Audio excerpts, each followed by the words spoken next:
Folks, breaking news, ABC is suspending Jimmy Kimmel indefinitely from his late night show over comments that he made about Charlie Kirk. Why do they do this? Because Nexstar, one of the local television station groups, was threatening to remove Kimmel's show from their stations as a result of those comments. Now, let me explain to y'all, and not only that, the FCC chairman, Brendan Carr, who is a Donald Trump sycophant, went on the show of right-winger Benny Johnson. You know, the dude, I think Benny got money from the Russians, I believe. He went on his show and called on Disney to suspend him, or he was going to pull the licenses of ABC. Now, let me explain to people how this works, okay? ABC, the network, Disney owns ABC. ABC is a network. The network does not have an FCC license. The Federal Communications Commission grants broadcast licenses to local TV stations. Disney ABC owns several. They're called owned and operated stations. So the FCC could take action against those stations. But you have these affiliates. They pay ABC for their programming. Those are owned by Sinclair, Nexstar, Tegna, and others.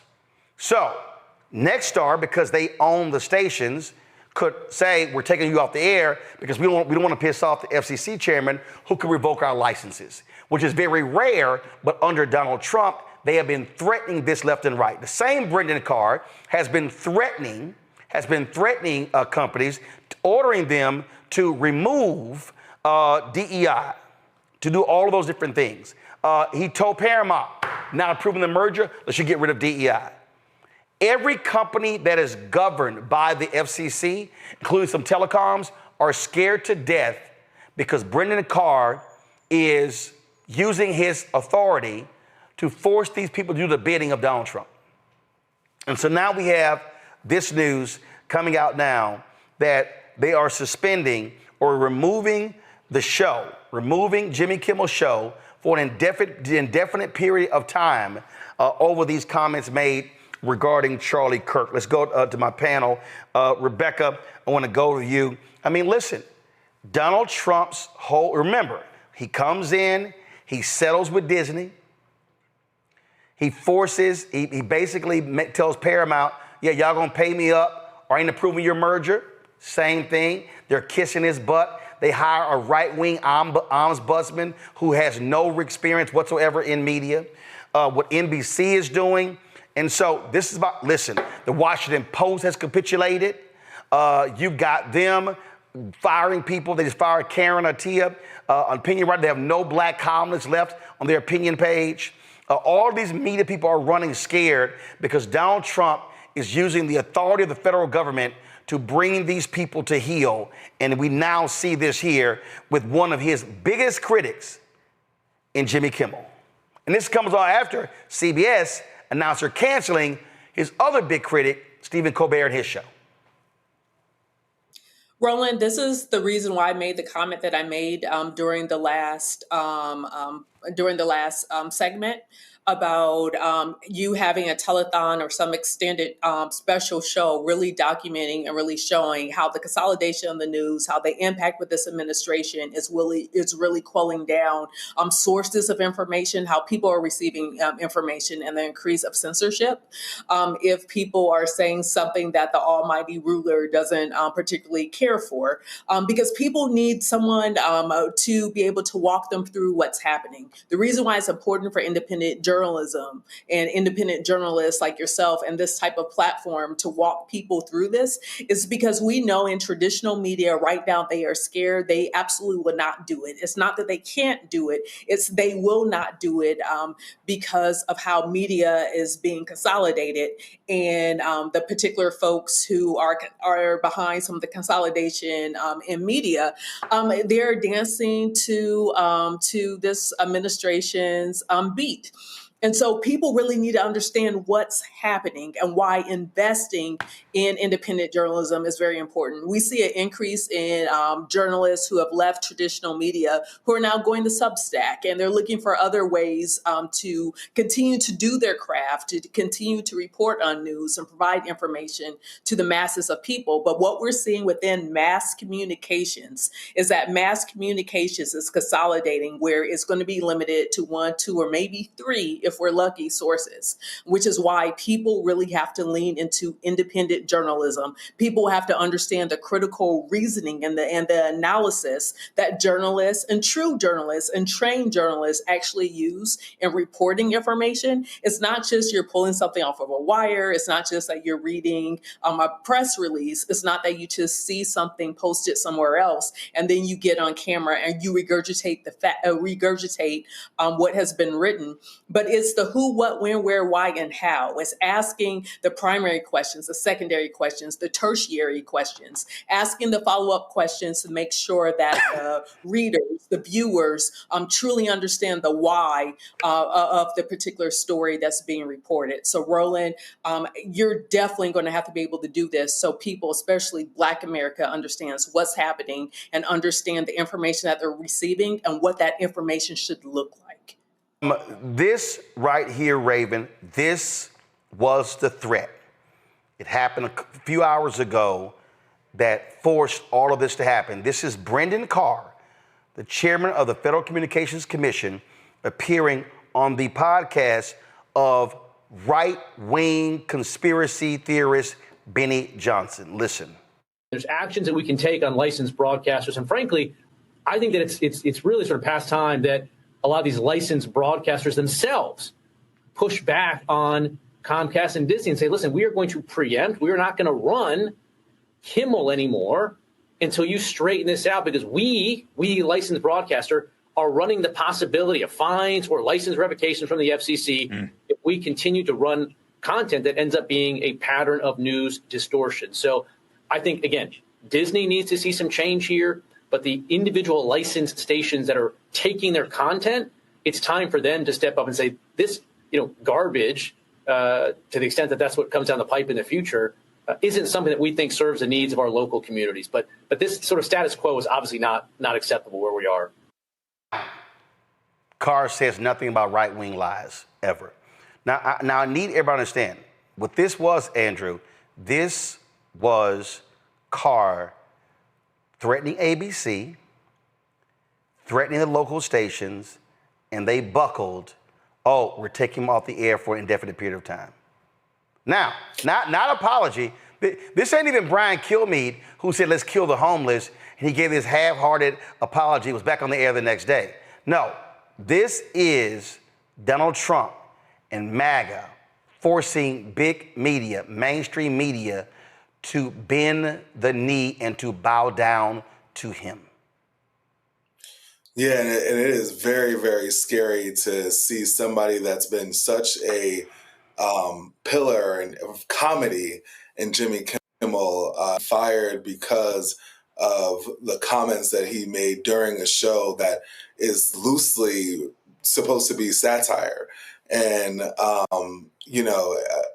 that the Charlie Kirk issue has been such a polarizing issue throughout the United States, which I don't quite fully understand. And I have my own personal opinions about it. And I feel as though, Jimmy Kimmel being fired for this is ridiculous. No. He's not fired. No. He's not fired.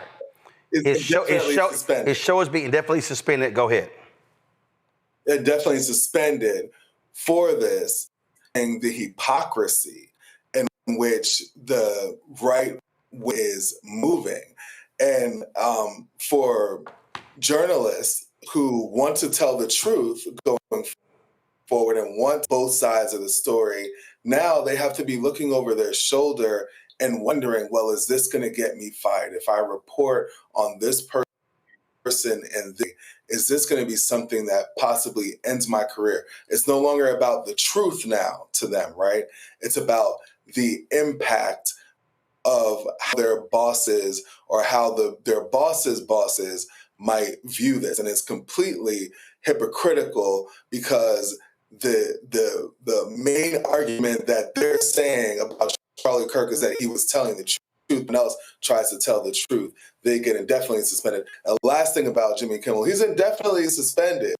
But Roland, it seemed like he might be on the market for a while, so you can't say that. But here's the deal here, Raven. And so we're going to play for y'all. This is exactly what Jimmy Kimmel said.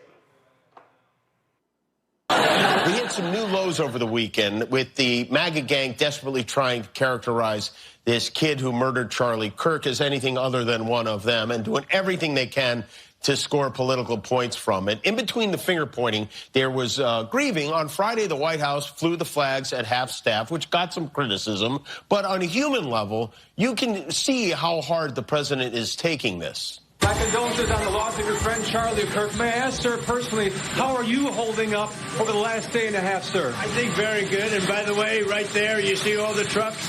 They've just started construction of the new ballroom for the White House, which is something they've been trying to get, as you know, for about 150 years. And it's going to be a beauty. Yes. He's at the fourth stage of grief, construction. Demolition, construction. This is not how an adult grieves the murder of someone he called a friend. This is re-rack that. I want y'all to understand. This is why they're mad at him. I want y'all to understand. It literally lasted 3 seconds. So, before I go to Raven, play it again. I want y'all to listen to this here, because to understand why the right is so angry and they call for his head. Listen to this. We hit some new lows over the weekend with the MAGA gang desperately trying to characterize this kid who murdered Charlie Kirk as anything other than one of them and doing everything they can to score.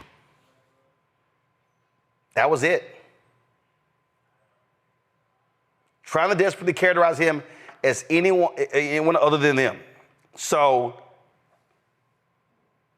it's not like they said, hey, Jimmy, go on the air and correct what you said. Nope. Now, here's the other problem here, y'all. We don't know nothing about him. The reporting so far, you can't necessarily believe what you're hearing. That's what's so crazy, Raven. The right is so hardcore. No, leftists, not one of us. So what they did was they knew, and this is the thing that people don't understand. They knew the Achilles heel of ABC, NBC, CBS, those are federal licenses. Raven, for the people who don't know, the reason Brendan Carr can't go after CNN or Fox News or MSNBC is because those are cable networks. And the FCC has no jurisdiction over cable networks, but they do broadcast licenses. Yet another profound and unapologetic overreach of power. But are we surprised? I mean, Brendan Carr was a key contributor to Project 2025. So we've been new. He's a Trump lackey, and he's shown us that every single day that he's been in this position, right? I mean, you know, I think regardless of sort of one's sentiments on what happened to Charlie Kirk and what little information we have about the suspected murderer, what Jimmy is naming is not an unfair thing to name, that there is a problem among white America of young white men being radicalized, of people on the right making it easy for people to get their hands on guns who have no business having their hands on guns. And that this is a problem, a white man specific problem. Not that only white men are doing it, but young white men are at the epicenter of this conversation in some critical ways. So I don't think that was unreasonable to name. And I think it actually says a lot more that there is outrage at that query being posited, as opposed to outrage at the fact that gun violence like this is happening in our country to begin with, gun violence that disproportionately impacts Black and brown people in a lot of ways. And yet the outrage that this white supremacist was gunned down is greater than what I've seen for, you know, the kids that were killed, right, that same day. Charlie Kirk got more coverage. So this is not me trying to hire guys how people are supposed to care or what that's supposed to look like, but it is to say that I think Jimmy is getting to a critical issue in this country that the right does refuse to name, does refuse to reckon with. And the fact that now that this is leading to essentially responses that disallow free speech is really rich, coming from the party that claims to have free speech at the epicenter of its platform. If y'all care about it so much, it's not just free speech when you like what someone is saying, it's free speech because free speech is critical and central to democracy, period. So this is unsurprising, but deeply disappointing and concerning for the state of our democracy. And also, you can actually make a mistake and you come back and correct it. But I need people to understand, where the right state of mind is right now. This is Texas Congressman Troy Nehls today on Capitol Hill. Y'all, this is not AI. This was actually stated on Capitol Hill. Charlie Kirk was a man of faith. First and foremost, he loved his Lord Jesus. He loved his family. Beautiful wife, beautiful children. Just a remarkable, honorable man that was silenced with this assassin's bullet. I would say if Charlie Kirk lived in the biblical times, he'd have been the 13th disciple. He'd have been the 13th disciple.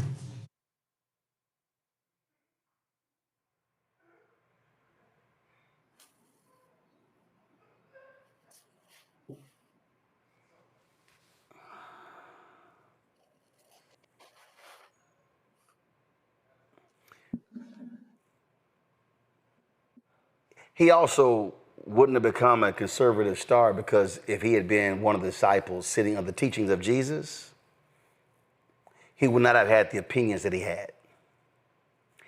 But I played that just so people could understand the state of mind of where these folks are. So it is no shock at all that they have now claimed, oh, we got another one. Y'all, this is their mission. They do not support free speech. They support them talking and the rest of us shutting up. Hello, I'm Isaac Hayes III, founder and CEO of Fanbase, and I'm here with a very important message. We are at a turning point in the Black community where we must have equity in the apps we use that scale to billions of dollars. But this time, we own the infrastructure. We own the culture, and we shape the future. And Fanbase is the future. Fanbase combines the free functionality of Instagram, TikTok, and YouTube into an all-in-one platform built for the evolution of social media and monetization. With over 1.4 million users, that's real proof that we are shifting the conversation of tech ownership and equity for creators. So right now, I want you to go to startengine.com/fanbase and invest today. The minimum to invest is $399. That gets you 60 shares of stock in Fanbase at $665 a share. This marks a turning point in Black ownership of social media. If we don't take this opportunity to own social media right now, we will always be customers to our own creations. And that can't go on. So once again, go to startengine.com/fanbase and invest today. We must own the platforms where our voices live, our stories matter, and where our culture drives the world. Thank you.